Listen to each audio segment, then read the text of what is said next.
ശബരിമലയിലെ സ്വർണ്ണക്കൊള്ളയെക്കുറിച്ച് മുതിർന്ന മുസ്ലിം ലീഗ് നേതാവ് പി കെ കുഞ്ഞാലിക്കുട്ടി ഉന്നയിച്ച ഗൗരവകരമായ ആരോപണങ്ങൾ ഓരോ വിശ്വാസിയും അറിഞ്ഞിരിക്കേണ്ടതാണ്.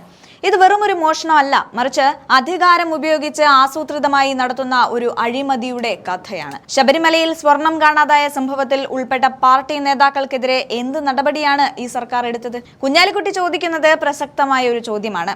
പ്രതികളെ സംരക്ഷിക്കാൻ 90 ദിവസത്തെ കൃത്യമായ ഒരു പ്ലാൻ സർക്കാർ മുൻകൂട്ടി തയ്യാറാക്കിയിരുന്നു.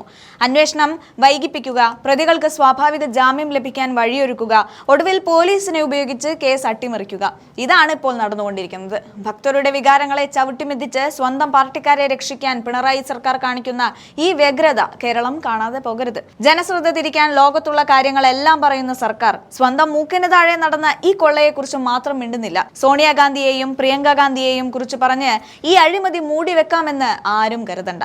ഹൈക്കോടതി വരെ ആശങ്ക പ്രകടിപ്പിച്ച ഈ കേസ് ഒതുക്കി തീർക്കാൻ UDF അനുവദിക്കില്ല. കോൺഗ്രസ് നയിക്കുന്ന പ്രതിപക്ഷം സഭയ്ക്കകത്തും പുറത്തും ഇതിനെതിരെ ശക്തമായി പോരാടുന്നത് അതുകൊണ്ടാണ്. വിശ്വാസത്തെയും ഭക്തിയെയും പോലും കച്ചവടം ചെയ്യുന്ന ഈ സർക്കാരിനെതിരെ നമ്മൾ ജാഗരൂകരായേ മതിയാകൂ.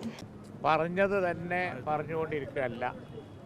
കേരളത്തിലെ ശബരിമല സ്വർണ്ണക്കൊള്ള സംബന്ധിച്ച് ഒരു പുതിയ സാഹചര്യം ഉടലെടുത്തിരിക്കുന്നു. നേരത്തെ ഉണ്ടാക്കി വെച്ച ഒരു പ്ലാൻ, അതായത് ഇതിലുൾപ്പെട്ട പാർട്ടി നേതാക്കന്മാരെ ഒന്നും ഒരു പുറത്താക്കൽ പോലും, ഒരു അച്ചടക്ക നടപടി പോലും എടുക്കാത്തത് എന്താണ് എന്നുള്ളത് എല്ലാവർക്കും ഒരു സംശയമുണ്ട്. അതിപ്പോൾ മനസ്സിലായി. കാരണം പുറത്താക്കേണ്ടി വരില്ല. ഒരു 10-90 ദിവസം ഇങ്ങനെ ഉന്തിത്തള്ളി കൊണ്ടുപോയാൽ എല്ലാവരും പുറത്തിറങ്ങും. അത് കഴിഞ്ഞാൽ ഈ അന്വേഷണ സംഘത്തെ തീർച്ചയായും കേരള പോലീസാണ് നമുക്ക് നിയന്ത്രിക്കാം. അതിൻ്റെ അടിസ്ഥാനത്തിൽ ഇതൊന്നും അല്ലാതായിക്കോളും എന്ന ഒരു പ്രീ പ്ലാൻ ഉണ്ടായിരുന്നു എന്നുള്ളത് വ്യക്തമാകുന്ന തരത്തിലാണ് കാര്യങ്ങൾ പോണത്. കാരണം സ്വാഭാവിക ജാമ്യം എല്ലാവർക്കും കിട്ടിയാൽ ഇത് ചർച്ചയല്ലാതാവും, അങ്ങനെ അങ്ങ് പൊയ്ക്കോളും എന്നാണ്. ഏതാ പോണം എന്ന് പറയുന്ന കേസ് ശബരിമലയിൽ ഇവരുടെ കാലത്ത് ഇവരുടെ ആളുകൾ തലപ്പത്തിരിക്കുമ്പോൾ, വേറെ സോണിയാഗാന്ധിയും അതേപോലെ തന്നെ പ്രിയങ്ക ഗാന്ധി ഒന്നും പറഞ്ഞിട്ട് കാര്യമില്ലല്ലോ, ഇവർ തലപ്പത്തിരിക്കുമ്പോൾ ഉണ്ടായ ഒരു സംഭവമാണിത്. ഇതാരും അറിയില്ല എന്ന് വിചാരിച്ച് നടത്തിയ ഒരു കൊള്ളയാണ്. ആ കൊള്ള പുറത്തു വന്നു. അത് മറച്ചു വെക്കാൻ ലോകത്തുള്ള കാര്യങ്ങളൊക്കെ പറഞ്ഞിട്ട് ഒരു കാര്യമില്ല. അതുകൊണ്ട് ശ്രദ്ധ തിരിക്കാൻ പറ്റൂല.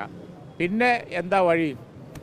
നിയമത്തിൻ്റെ പഴുതുകൾ നോക്കി ഒരു പീരീഡ് കഴിയുമ്പോൾ എല്ലാവരും പുറത്തിറങ്ങും, ചർച്ച ഇല്ലാതാവും, അങ്ങനെ അങ്ങ് പോകും. ഇത് ഒതുക്കി തീർക്കാനുള്ള പ്ലാനാണ്.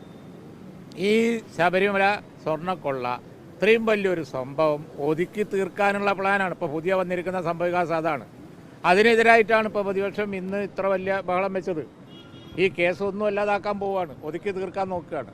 ആ ഒതുക്കി തീർക്കൽ ഇപ്പോൾ 1-2 ദിവസത്തിനകം ബാക്കിയുള്ളവരും കൂടിയൊക്കെ പുറത്തിറങ്ങുമ്പോൾ അത് നമുക്ക് മനസ്സിലാവും. അത് ഈ മീഡിയ ഒക്കെ പതുക്കെ അത് പുറത്ത് കൊണ്ടുവന്ന് തുടങ്ങി. ജനങ്ങൾക്ക് ഇത് മനസ്സിലായി തുടങ്ങി എവിടേക്കാണ് ഇതിൻ്റെ പോക്ക് എന്നുള്ളത്.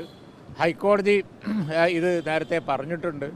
തീർച്ചയായും ആവുന്നത്ര നല്ല വിദഗ്ധമായി അന്വേഷണ സംഘത്തെ നിയന്ത്രിച്ച് ശബരിമല സ്വർണ്ണക്കൊള്ള കേസ് ഒതുക്കാൻ നോക്കുന്നു എന്നുള്ളതാണ് പുതിയ സംഭവവികാസം.